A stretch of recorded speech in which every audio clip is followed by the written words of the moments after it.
एक तरफ भारत और पाकिस्तान के बीच सिंधु जल संधि को लेकर तनाव चरम पर है, तो वहीं पाकिस्तान में भीषण गर्मी और पानी की किल्लत से वहां के लोग जूझ रहे हैं। लेकिन भारत अपने फैसलों पर अडिग है और डटा हुआ है। मोदी सरकार ने पाकिस्तान को एक और बड़ा झटका दिया है, जिसका असर सिर्फ बॉर्डर तक नहीं बल्कि आतंक के पूरे नेटवर्क पर पड़ने वाला है। होम मिनिस्ट्री ने पाकिस्तान में बैठे 23 खूंखार आतंकियों को यूएपीए के तहत आतंकवादी घोषित किया है। यानी अब भारत ने साफ कर दिया है कि आतंक के हर चेहरे की पहचान होगी, हर पनाहगार को उसकी कीमत चुकानी होगी।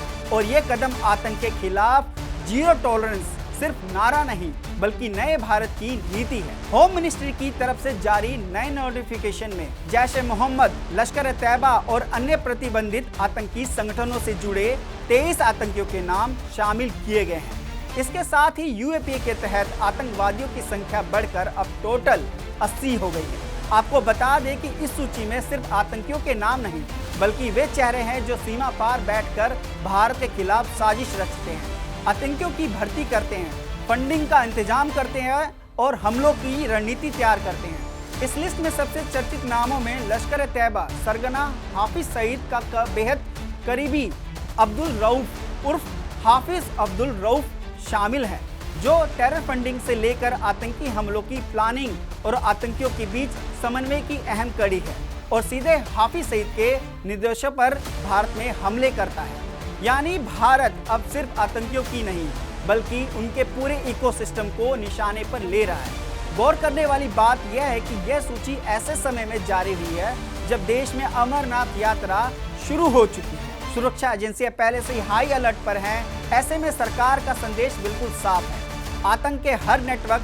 हर फंडिंग चैनल, हर सीमा पार गतिविधि और हर भर्ती मॉड्यूल पर पैनी नजर रखी जा रही है। इस सूची की एक और बड़ी बात यह है कि इसमें सिर्फ पाकिस्तान में सक्रिय आतंकी ही नहीं बल्कि 6 भारतीय नागरिकों के भी नाम शामिल हैं। उनमें फिरदौस अहमद भट्ट, हारून रशीद गनई, बिलाल अहमद मीर, आबिद कयूम लोन, नजीर अहमद गुजर और ओवैस फारूज शामिल हैं, जो आतंकवादी गतिविधियों से जुड़े पाए गए हैं।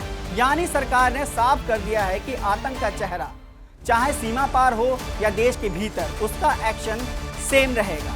याद रखिए, आतंकवाद सिर्फ बंदूक से नहीं चलता, इसके पीछे पैसा होता है, भर्ती होती है, लॉजिस्टिक्स होते हैं और सीमा पार बैठा पूरा नेटवर्क होता है। भारत की यह नई सूची उसी नेटवर्क की कमर को तोड़ने की कोशिश है। आपको बता दें कि सिंधु जल संधि पर पाकिस्तान सरकार में बैठे मंत्री और नेता भारत को गीदड़ भप की धमकियां दे रहे हैं। वहां के जलवायु परिवर्तन मंत्री मुसादिक मलिक ने विवादित बयान दिया था। उन्होंने कहा था, जो हमारे पानी पर हाथ डालेगा हम उसका हाथ काट देंगे। इससे पहले डिप्टी पीएम इसाक डार भी ऐसी धमकियां दे चुके हैं। लेकिन भारत सरकार एक्शन मोड में है और ये सूची भी उसी एक्शन का हिस्सा है। भारत दोहरा चुका है कि खून और पानी एक साथ नहीं बहेंगे।